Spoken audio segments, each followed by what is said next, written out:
From athletes to authors, entertainers to innovators, we connect with those who help shape our culture.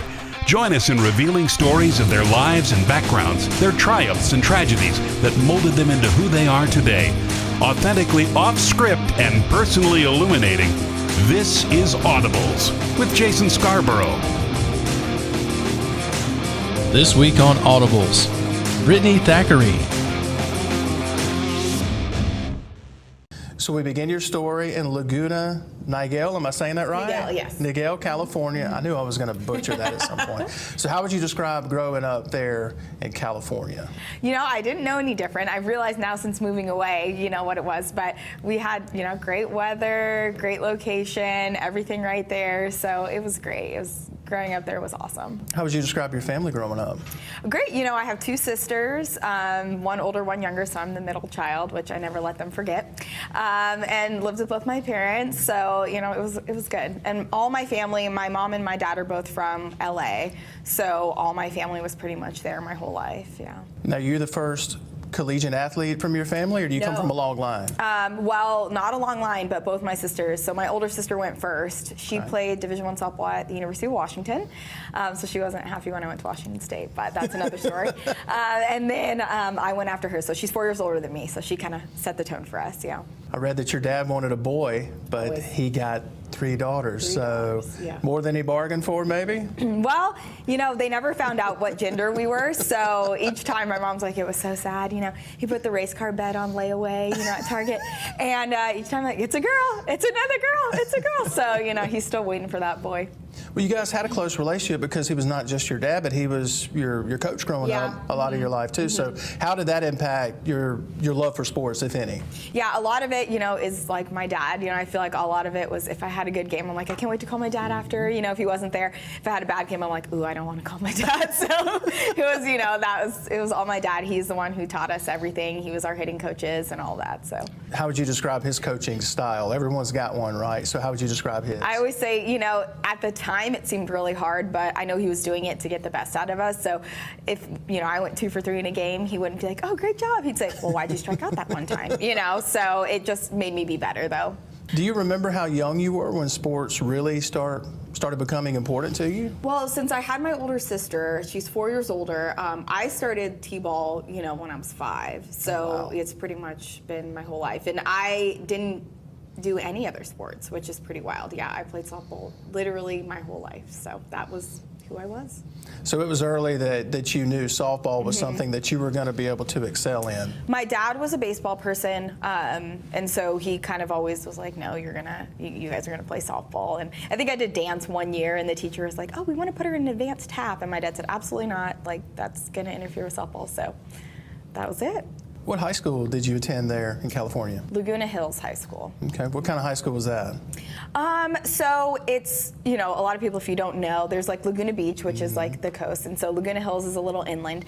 We actually lived in a different city, but of course my dad did his research, and the Laguna Hills High School coach had a really, really good softball player daughter. He had coached his daughter, so the program was better. So, of course, we went to that high school. We all played there, so. How would you describe Brittany as a high school student? Well, I'm really competitive in all things. So, of course, I'm competitive in the softball field. And I'm not, I just wanted to be the best student I could be. I'm not super smart. But, if I get a test back and I'm looking over, oh, I got a better score than you. We're in a competition even though the person next to me doesn't know. But, I got a better score than them. So, I just tried to do the best that I could in everything. Do you have a favorite memory from your high school years that you could share with us? Softball-wise or just in general? In general? Yeah.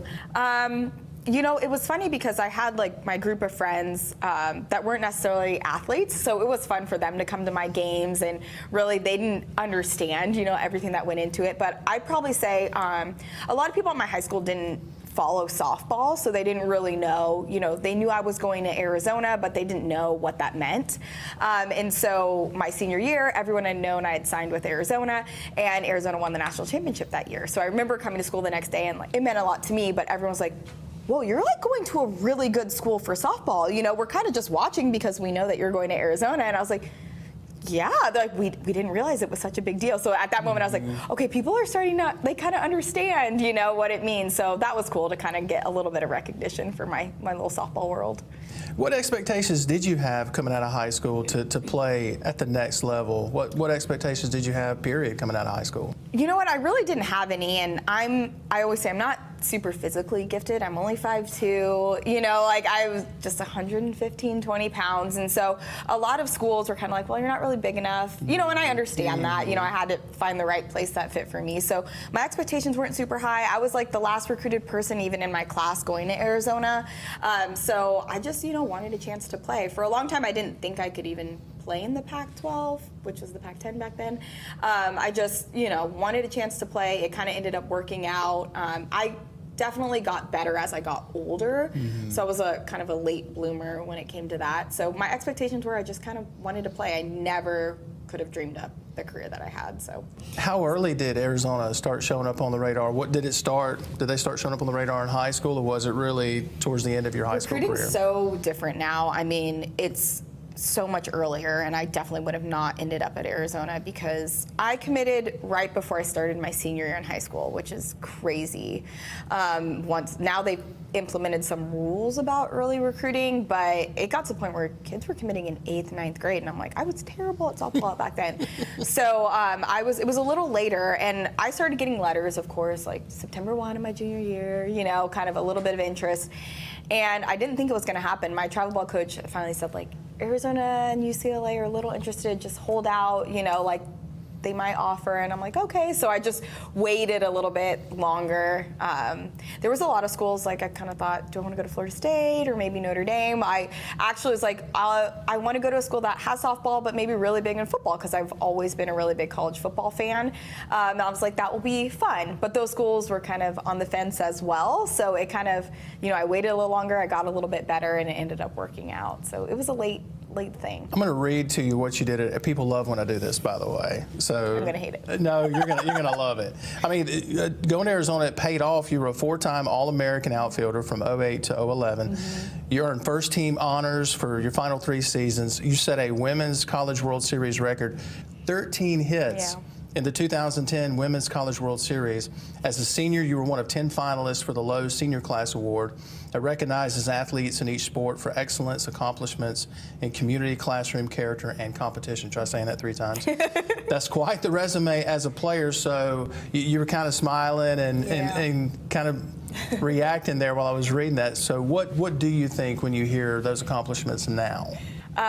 It's pretty surreal, and I always say I didn't realize it till it was over. When you're in it, you're just trying to do the best you can. I literally look back, I'm like, I was just trying to get on base so we could win games. I was just trying to be the best teammate I could be, work hard, and, softball is such a sport of failure that it's hard to even recognize that. It wasn't till I was out and I was like, oh, wow, I was a 4-time All-American. It's kind of crazy to think about those accomplishments, but I'm super proud of it. But really, it was just, I was playing the game I loved. I didn't, all that award stuff, it's voted on by other people. So it's just kind of, I guess, icing on the cake. I don't know. I'm curious if there's something that you personally are proud of that you and your teammates accomplished at Arizona that maybe the public doesn't know about, or maybe it doesn't get the ink that you might think it deserves. Is there something that you guys accomplished while you were there that you're proud of, maybe that doesn't get talked about as much as you like it to? It's hard, when you play at a program that's been so successful, the expectations are through the roof. And so I think we took for granted too, like we were just expected to not just make regionals, not just make super regionals, but you had to go to the World Series, like that was just what you did there. And so I think we kind of took that for granted a little, but definitely my junior year, we played for a national championship, and I always, and sometimes, teams just go on a run, and if you're meant to win it, you're meant to win it. But we had to scratch and claw. We actually got run ruled in our first game at the World Series. And then for our second game, in the losers bracket, we were playing Washington. Of course, my sisters went to Washington, so I really wanted to beat them. But they were the defending national champions, and we had gotten swept by them in the regular season. So we were like, oh no. And my 2 years prior at the World Series, we had lost our first 2 games. So I hadn't won a game. I was literally like, oh no, I'm 0-5 and we're playing this team that swept us. But we ended up winning that game, and that was probably one of my favorite games ever in college. Just we were so happy to win that game, and we had a scratch and claw, and they had swept us, and it was just awesome to come back and knock them out. So that was really fun. It's so funny so far just hearing the competition between you and your siblings, even still, that you still reference that you were playing the school where your sister went to school. I mean, are you guys still like that, where you're just ultra competitive with each other, even now, after you stop playing? I mean, not really. We kind of like joke. She had texted me right when we figured out, like, okay, we're playing Washington. She texted me and she's like, well, if you want to win, you got to beat the best. You know, you can do it. So she wanted us to win. She was there and she was cheering for us. So she actually, it was so hot. It's in Oklahoma City where the World Series is. It was so hot and she was cheering so loud and the game was so intense. She actually fainted after the game. Oh, no.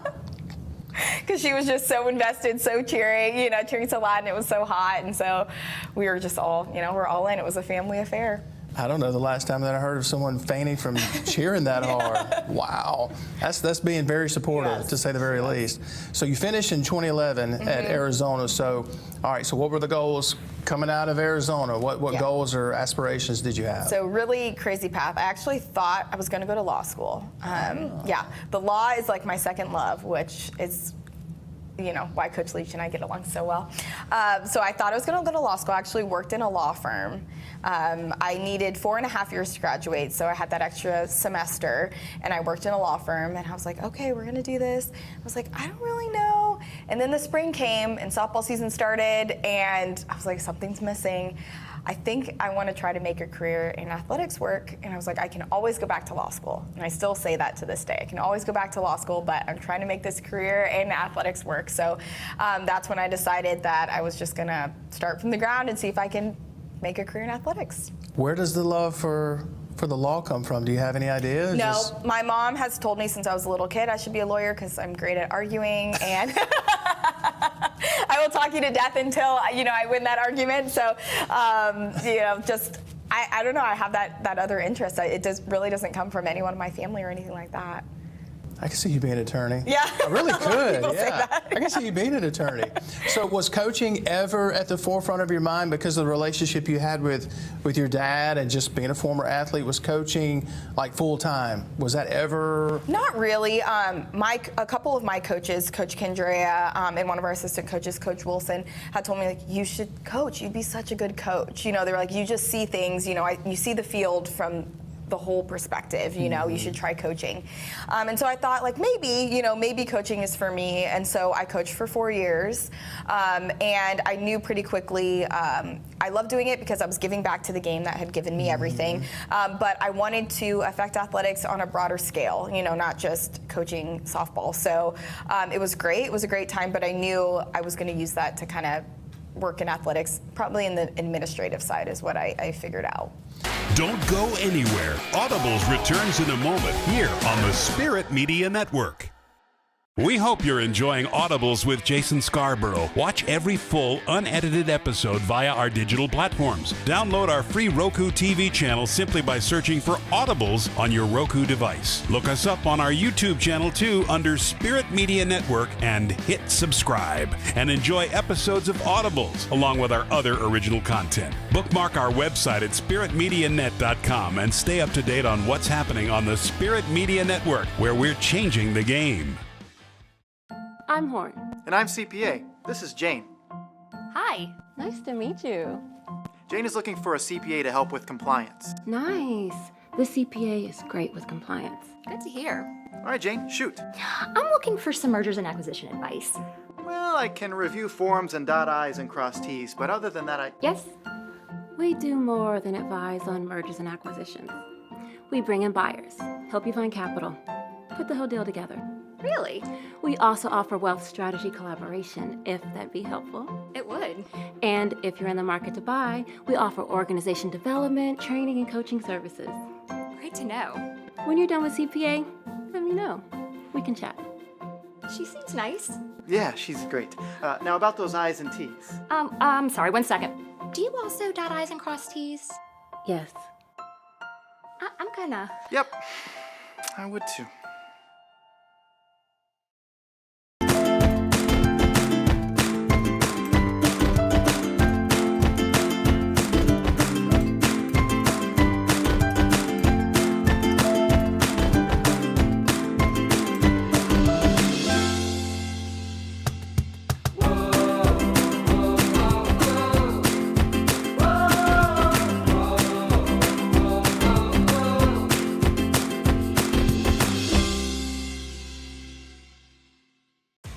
going the extra mile, and we're taking you with us. We have a responsibility to get the work to the streets. Join us on the Extra Mile podcast as we travel Mississippi highways to bring you in-depth conversations with state leaders. Gotta have the ability to get their product to market. Infrastructure stakeholders and Mississippi locals to give you a behind-the-scenes look at transportation throughout the state. Highways, movement of goods, these are things that we rely on every day.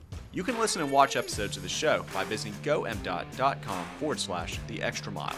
Family owned and operated since 1986, Lakeside Molding has become the trusted source of architectural products throughout the South. They offer fine interior architectural moldings, custom millwork, and cabinet doors designed and handcrafted in Flowwood. Their showroom on Lakeland Drive is stocked with today's most sought-after interior details, including corbels, post, fireplace mantles, bath vanities, mirrors, and much more. Tim Shoemaker and his staff work closely to meet client needs for new construction, restoration, and remodeling projects. Lakeside Molding, where details make the difference.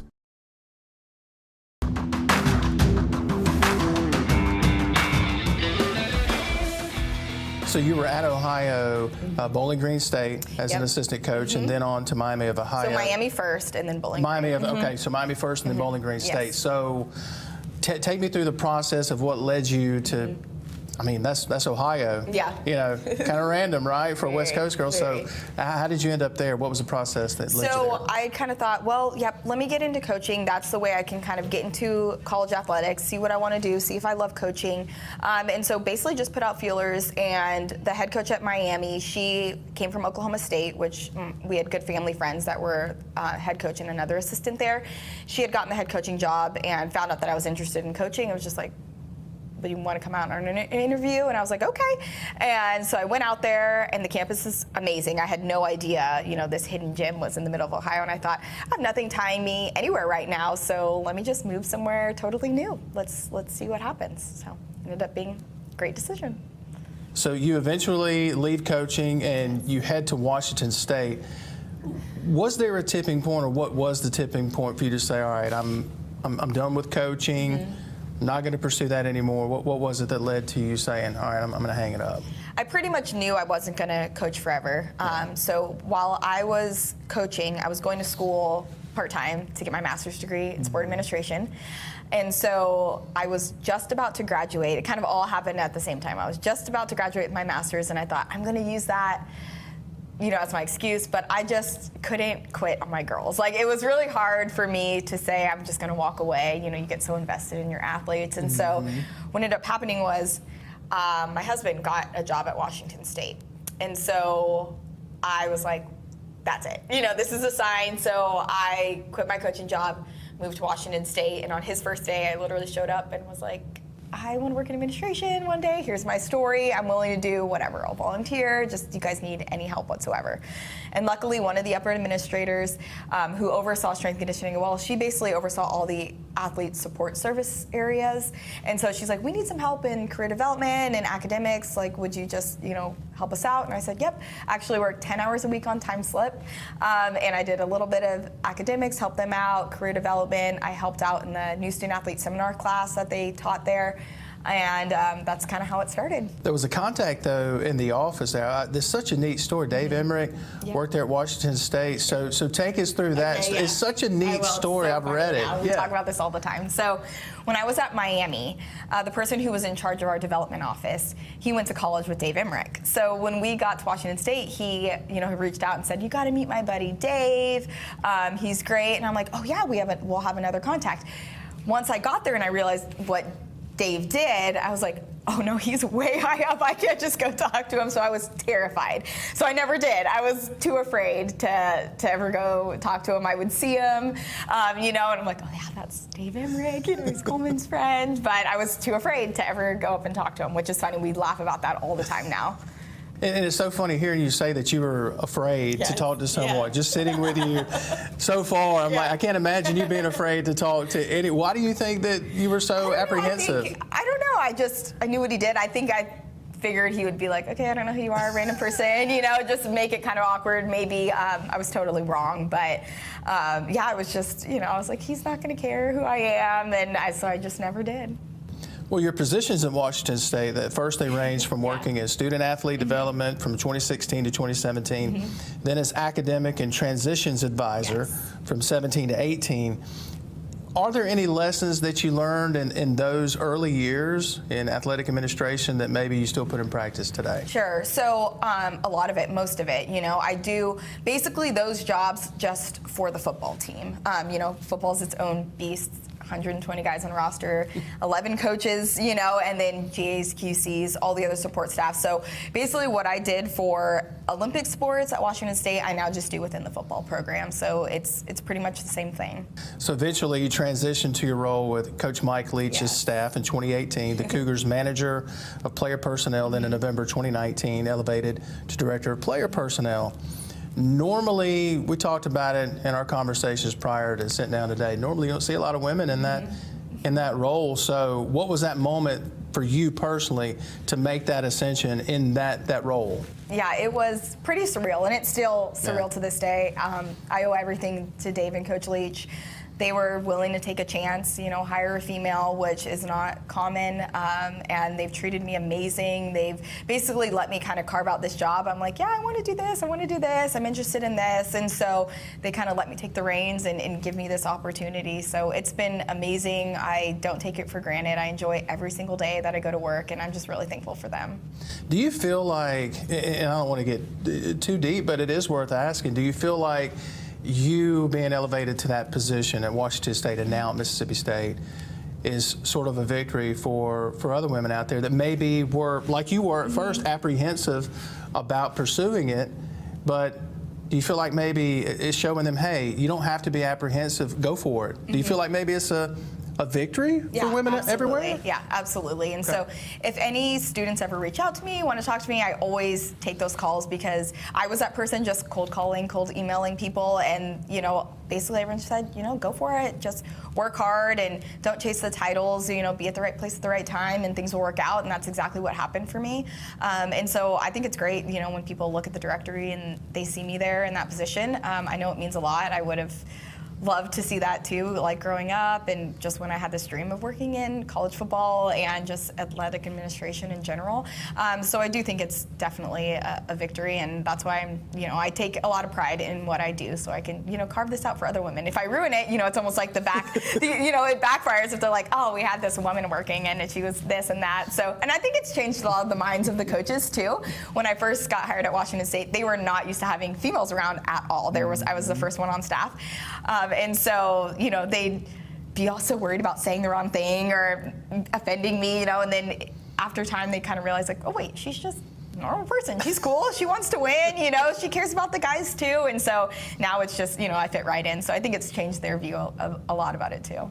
Don't go anywhere. Audibles returns in a moment here on the Spirit Media Network.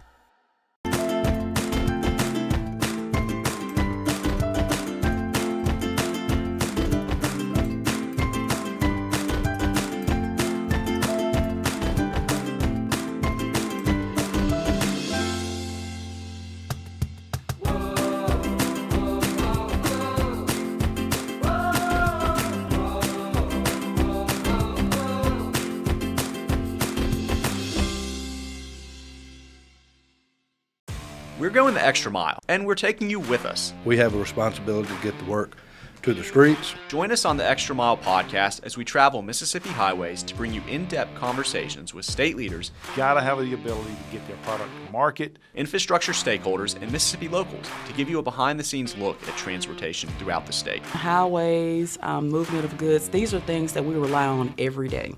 You can listen and watch episodes of the show by visiting gomdot.com/the extra mile.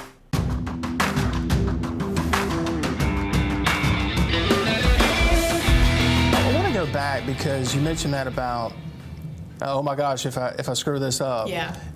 Is that, you've got enough motivation. You're motivated as it is, but is that kind of that extra push, that extra motivation, like, hey, I'm going to be the best at this. Not going to screw this up. I'm going to be the best. Is that an extra motivating factor? Because being a former athlete, I would figure you find little pockets of motivation, right? Yeah. So is that added motivation for you? Yeah, definitely. And I take that responsibility, and I know that it can go one of two ways if I don't do a good job. And so I just want to make sure that there's going to be someone after me that comes along, and I want to give them that opportunity and not have bad expectations on the position. And so I definitely use that as added motivation to just be the best I can be at my job. So working in the roles at Washington State that you worked and now at Mississippi State, you are very acquainted with who we affectionately call the Pirate, Coach Mike Leach. So do you remember your first meeting with Coach Leach? What was that like?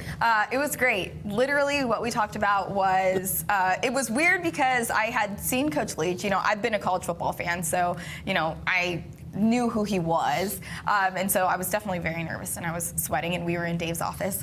I still remember this. I had told everyone in my family, like, oh my gosh, I'm meeting with Coach Leach. Like, I hope I don't mess this up. But I had so much more in common with him. We talked about legal things. We talked about love of movies, which we both love movies. And then we talked about softball. He knew way more about softball than I ever could have imagined. The assistant coach that I had at Arizona was actually the head softball coach at Texas Tech when he was there, so he knew her quite well. And his oldest daughter, Janine, had played softball, so we talked about that, and it was just really interesting. We literally barely even talked about the position. He talked about it very briefly, about kind of his expectations, but I think he really just wanted to see if I could be a fit with the staff, and it ended up being a great talk. Well, we talk about you filling a role that's mainly dominated by males, but I think it says a lot about Coach Leach to say, hey, if she can do the job, I'm going to let her do the job. I mean, do you kind of feel that way about him? Like maybe in some ways, I don't want to get too deep. Maybe he's a pioneer in some ways, because this isn't a position that we see a whole lot of females in. Absolutely. And I think I realize, you know, if someone tries to go after Coach Leach or something on the internet, you know, I get so defensive of him because I'm like, I owe everything to him. Like, he did this when there are so many coaches out there that still haven't and would never hire a female in this position. And, you know, he went out on a limb, and he's been so amazing welcoming me in, letting me be in charge of a lot of things, and he trusts me to do things, which, you know, sometimes someone just hires a female just because they feel like they have to for status quo, but he puts me in charge of things. He, you know, really values my opinion on things, and I'm so thankful. I literally say, I'm like, could I ever even work for another coach? You know, I feel like I've been totally spoiled with Coach Leach and literally owe everything to him. A lot of people could say you know him almost as good as anyone. So not Dave, who's, you know, known him for like 20 years. Maybe Dave knows him just a little better, right? But you know Coach Leach pretty well, better than the public. So what's a common misperception about Coach Leach? Maybe there's something that would surprise the public. That's a common misperception. Is there one? You know, I think that because he is who he is, people want to have opinions about him, but he's really easy to talk to. He, you know, a lot of times my family will say something like, oh, you're sitting next to Coach Leach on this, and I'm like, oh, I forget that he's, you know, this figure, because he just treats me like a normal person. You know, he's very humble. He'll talk to anybody on the street. He'll take a picture with anyone. He'll sign any autograph. He cares about his staff. He cares about the team. And so I think a lot of people think that he has these strong opinions and he's like a jerk, but he's literally the nicest man. And he's a person first and then a football coach second, you know, which is rare too when you find football coaches out there that literally only care about winning games. And it's like, no, he cares about the guys graduating. He cares about them going to class. He cares about them being good people and treating me with respect and everyone else on staff. And so he's just a really good man, you know, and then of course he wins football games, which is great, but that's not his identity for sure. So when the time came for you guys to leave Washington State, this is a place where your ascension in college administration, athletics administration, you saw kind of your second act in life, if you will. You guys had a lot of success out there. So moving from a place where you had had so much success and so much fun and been given this awesome opportunity, so now you're moving your family here to Starkville, Mississippi. So how difficult was that?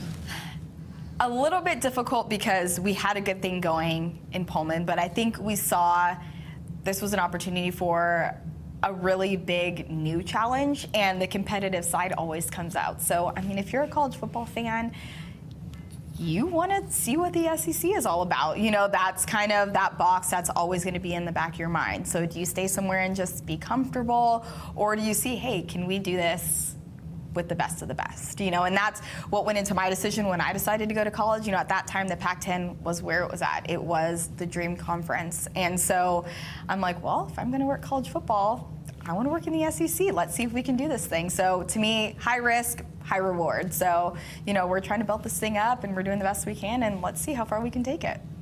Don't go anywhere. Audibles returns in a moment here on the Spirit Media Network.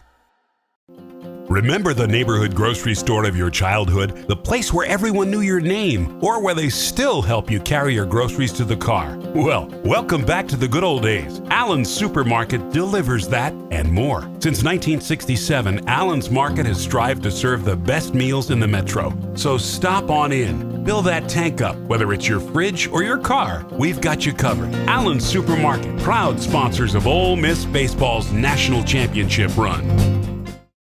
We're going the extra mile, and we're taking you with us. We have a responsibility to get the work to the streets. Join us on the Extra Mile podcast as we travel Mississippi highways to bring you in-depth conversations with state leaders, Gotta have the ability to get their product to market, infrastructure stakeholders, and Mississippi locals to give you a behind-the-scenes look at transportation throughout the state. Highways, movement of goods, these are things that we rely on every day.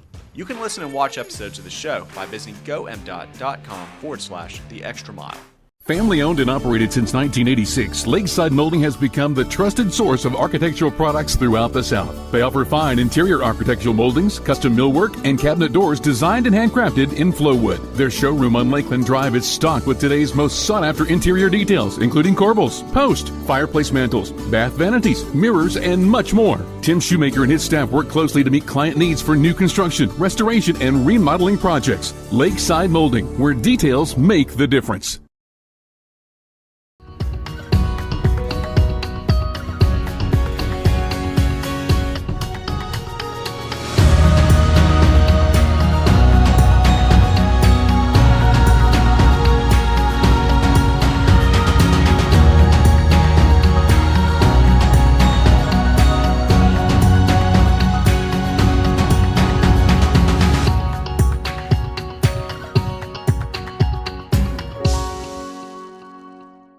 Hey folks, thanks for watching this week's episode of Audibles. We'll get back to this week's guest in a moment, but first, we want to introduce you to who helps make Audibles possible. We simply can't do what we do without the support of King's Daughters Medical Center. KDMC has been an integral part of all Spirit Media Network productions for a long time now, and we're forever thankful for them. Let's meet some of the doctors who call KDMC and the Brookhaven community home in our Meet the Docs segment this week.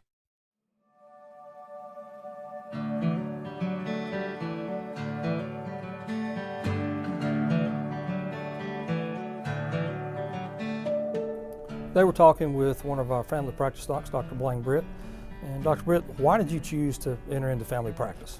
The route that I chose to go into, primary care is to do internal medicine and pediatrics. That's a little bit of a different route than what others, the traditional route of doing family medicine. And I did that because I really, it's where my head and my heart came together. I love internal medicine, the analytical side of the approach to the disease process and treating the patient, and I love pediatrics. I love being able to take care of kids, and whenever kids are hurting or kids are suffering, they don't. There's really no putting on about it. What you see is what you get with kids. It's kind of where my heart's at too. So that's how I got into, I guess, where I am. Who or what is it about King's Daughters Medical Center's organization? Who are they? The best way to answer that would be that King's Daughters Medical Center is nothing more or less than the people who are in it and the people who make it up. And they're people who care.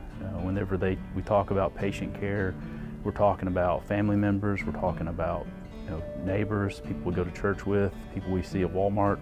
We say that our mission is to provide, health care and quality health care in a Christian environment. I mean, I think people really take that to heart, the folks who are doing this every day. So they believe that. Something that's probably pretty hard for most people to do.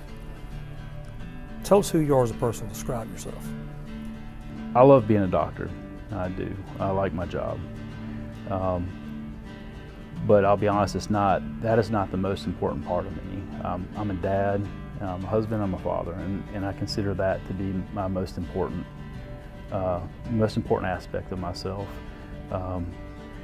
Have a lot of kids. I have 7 kids, and I love being a dad. Other than that, I love the outdoors. I like going hunting. I like being outside. And I'm an American. I love this country. I've spent time abroad, and I've lived in other countries before for extended time, and I tell you, there's just no better place in the world to live. If you're not going to live here, where? This is the greatest country in the world, and it still is, despite its faults, despite any criticism someone may have. It is absolutely the best place to live, best country in the world. And so I'm an American, and that's another part of who I am. So I guess that about sums it up. All right. Well, I appreciate your time. Thank you. Thank you. All right, we're going to have a conversation with one of our internal medicine docs at KDMC Specialty Clinic, Dr. Dina Jackson. And Dr. Jackson, why did you choose to be an internist? Because I wanted to take care of the whole patient. I could not decide if I liked pulmonary, cardiology, kidneys, so a general internist takes care of all of those problems. And a general internist really is kind of the coordinator of all of those things. So I like to take care of everything with the patient. Oftentimes I have patients who see a lot of different specialists, because generally internal medicine doctors take care of very ill patients with a lot of chronic medical conditions. And I do help coordinate. Oftentimes they'll go to the specialist and then they'll come back and say, now, what exactly did he or she mean by that? So I'm able to explain and help them navigate through the healthcare system. Who or what is King's Daughters Medical Center as an organization, and what does it mean to you? Well, King's Daughters is a great organization to work for. It's been in the community for years and years. I actually was born at King's Daughters, and my husband was as well. They are very involved in the community. They are caring of the patients, and they have developed a great organization that is able to take care of patients in our hometown. Something's probably hard, or maybe you're not used to doing, but tell us who you are. Describe yourself. I'm a Brookhavenite. I've lived here for, my whole life, like I said. My husband's been here. He runs a business here. I enjoy my work. I enjoy taking care of my patients. I feel like I do a pretty good job. I'm just a regular person otherwise. I have one daughter who is in college. I like to cook. I like to read. I love animals. I have horses. I'm just kind of a regular person. Dr. Jackson, thanks for your time.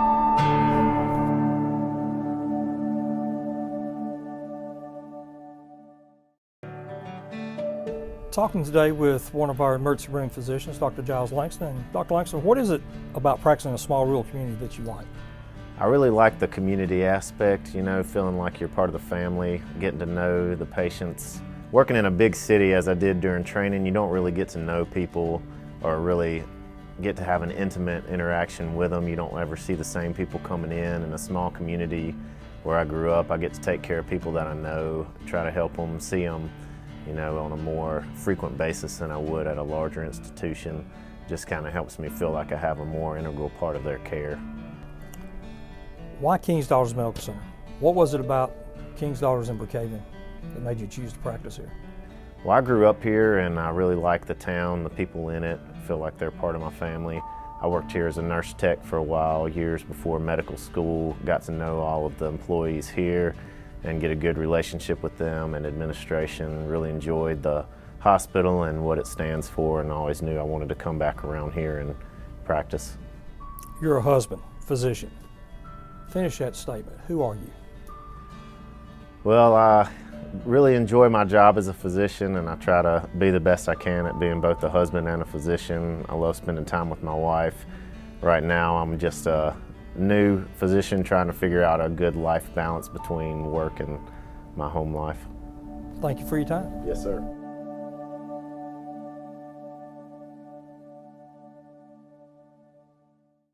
Thanks to these doctors and the KDMC family for what they mean to the Brookhaven community and their support of Audibles. We'll get back to this week's guest after these short messages. We hope you're enjoying Audibles with Jason Scarborough. Watch every full, unedited episode via our digital platforms. Download our free Roku TV channel simply by searching for Audibles on your Roku device. Look us up on our YouTube channel too under Spirit Media Network and hit subscribe. And enjoy episodes of Audibles along with our other original content. Bookmark our website at spiritmedianet.com and stay up to date on what's happening on the Spirit Media Network, where we're changing the game. Remember the neighborhood grocery store of your childhood? The place where everyone knew your name, or where they still help you carry your groceries to the car? Well, welcome back to the good old days. Allen's Supermarket delivers that and more. Since 1967, Allen's Market has strived to serve the best meals in the metro. So stop on in. Fill that tank up, whether it's your fridge or your car. We've got you covered. Allen's Supermarket, proud sponsors of Ole Miss Baseball's national championship run.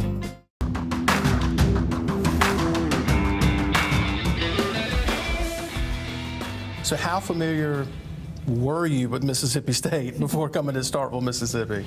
Not super familiar. I had heard of it, obviously, watched the games on TV and whatnot, but I didn't know a whole lot about it, It's hard to know when you work in college athletics where you're going to end up. So I was like, I've heard of it before. I knew, some of the players that went here, Dak Prescott, of course. But, I didn't know a whole lot. Is there a big difference now that you've been able to be at Washington State and now you've, been here a couple of seasons here at Mississippi State? What is the biggest difference between Pac-12 football players and SEC football players? Is there a difference that you can see? I think for the most part, the skill positions are pretty similar, but it's in the trenches for sure. Yeah. The O-line, D-line, I stand next to our guys, I'm like, oh my gosh, we would have like one or two of you maybe, but it's like all the guys, they're of course big teddy bears here. They're so sweet Southern gentlemen. But yeah, they're a different breed for sure. It's all the barbecue places here. That's what it is. That's what it is. Just saying, it's all the barbecue places here. So what has it been like for a California West Coast girl to kind of find her groove here in the Magnolia State? How have you adjusted? It's been great. I think once I left for college, I haven't lived back in California, so it's been a little while now. And I've, lived all over. The South was my last stop. I went Midwest, Pacific Northwest. And so, now I'm in the South, but it's been great. And I think when you're in a college town, that makes it fun because everyone's a little more family oriented. It's a close-knit group, so it makes it easier to transition. Was there anything that surprised you when you moved to Mississippi, or just anything that surprised you about Starkville when you got here? I'm going to say this, and I feel like it might backfire, but everyone was scaring me about, the weather. And I'd been here before. My dad actually has a house in Biloxi, and so I'd been to the coast several times. But, the summer heat, the camp, blah, blah. And honestly, it hasn't been bad. I know, and I'm going to say that, and now summer camp this year is probably going to be horrible now that I said it out loud. But I've really been like, it hasn't been bad. I have much worse memories about the snow in Pullman than the heat in Mississippi. So I'll take the heat in Mississippi. The humidity hadn't bothered you No. yet? Really? Because that's the biggest complaint. Yeah. A lot of times is the humidity, maybe over the heat. Hadn't bothered you? Nope. Not a bit. Not Wow. So I got to know, what is the first Southern word that you found yourself using? Because there's a lot of them here that just kind of... I said y'all the other day, and I was like, oh, that was weird. Is that the first time you had said y'all? I don't know, maybe the way I said it. Maybe I had a little Southern accent when I said it, so I noticed it myself, and I'm like, thank y'all. I'm like, oh, what was that? Is there a Southern word that you go, besides y'all, is there a Southern word you go like, oh my gosh, what's that about? Not really the words, but when the Mississippi people around the office, their accents, they'll say something and it's so deep, and I'm like, oh my goodness, you are from Mississippi. So I got to know what a day in your life is like. You stay pretty busy, so take me through a typical day for you as the director of player personnel. So it's going to change, based on the day, based on the time of year, what we have going on. So, very rarely do I have a day where I'm able to sit at my computer and just answer emails and kind of get caught up. So it really just depends. Usually I might have meetings, I might be, talking to people on the phone.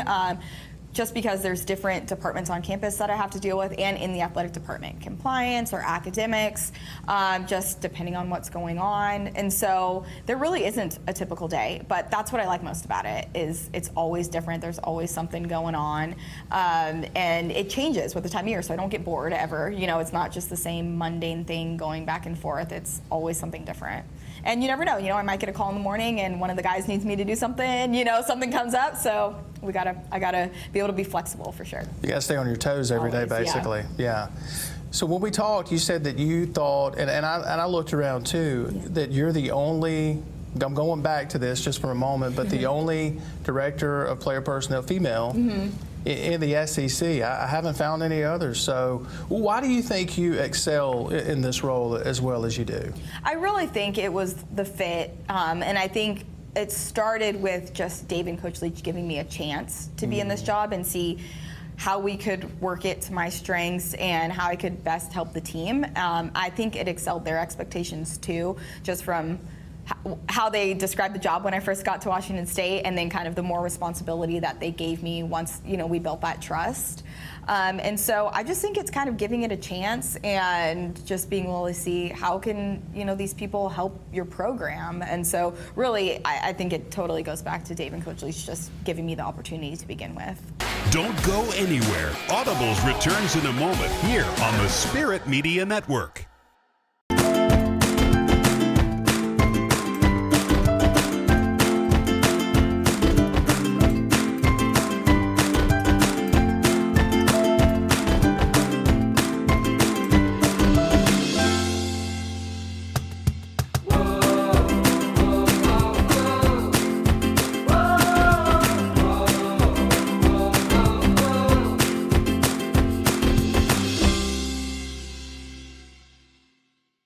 We're going the extra mile, and we're taking you with us. We have a responsibility to get the work to the streets. Join us on the Extra Mile podcast as we travel Mississippi highways to bring you in-depth conversations with state leaders. Gotta have the ability to get their product to market. Infrastructure stakeholders and Mississippi locals to give you a behind-the-scenes look at transportation throughout the state. Highways, movement of goods, these are things that we rely on every day. You can listen and watch episodes of the show by visiting gomdot.com/the extra mile.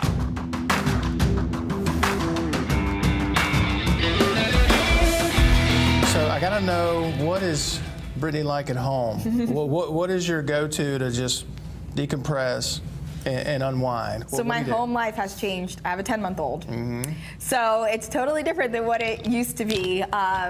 So it's just crazy. Now I'm, you know, always on the go, dropping her off, picking her up, spending time with her, you know, when I'm at home, just because, you know, when I do work during the day. And my husband works in college athletics, so he's going back and forth. And so it's really just balancing act. But right now, when I'm home, I try to spend as much time with my daughter as I possibly can and playing with her. And she's growing so much right now. And just, you know, she's not like a little lump on a log anymore. She's moving around, she's interacting. She's got a little attitude that she totally gets from me, which I'm, you know, I'm getting what I deserve in that aspect. So it's been really good.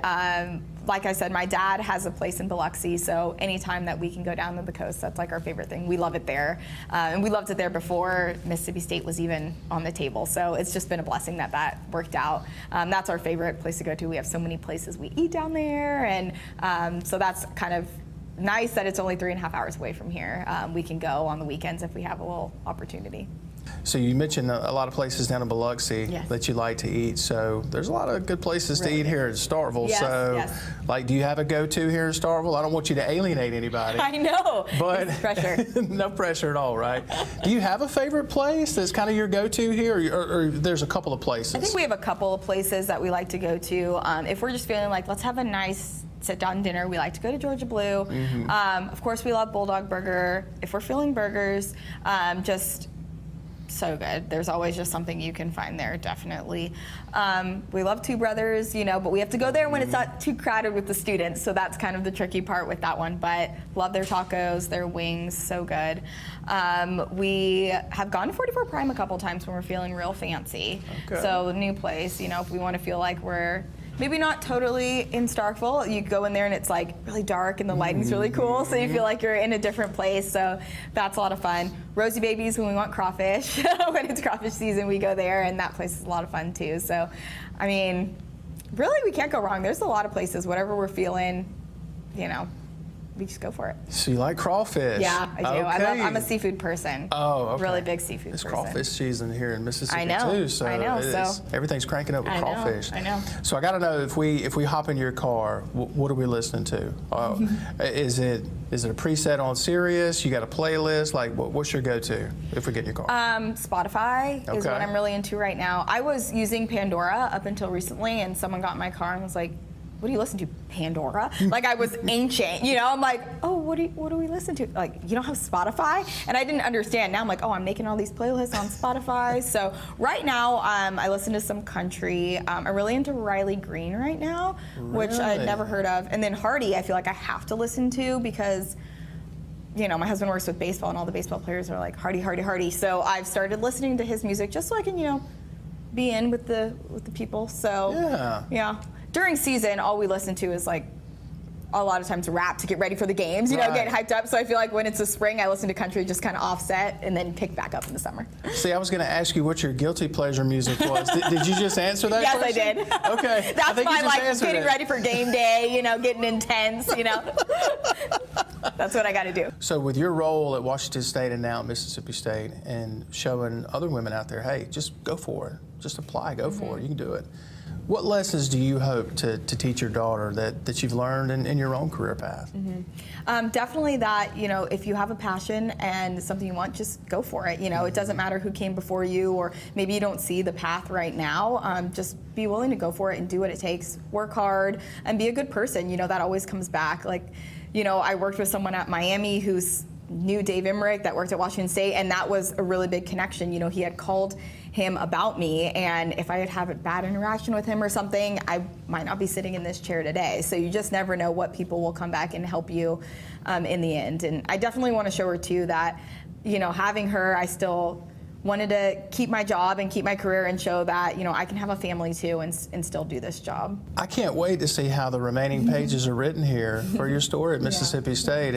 And look, when you arrived here, I thought, man, that's a story I want to tell on our show. So thank you for doing this. Thank you for taking a little bit of time with us, and I hope we get to do it again. Yeah, me too. Thank you. Thank you.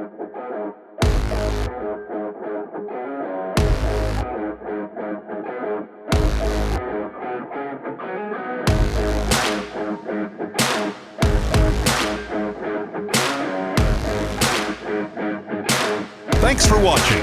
We'll see you next week for another episode of Audibles with Jason Scarborough.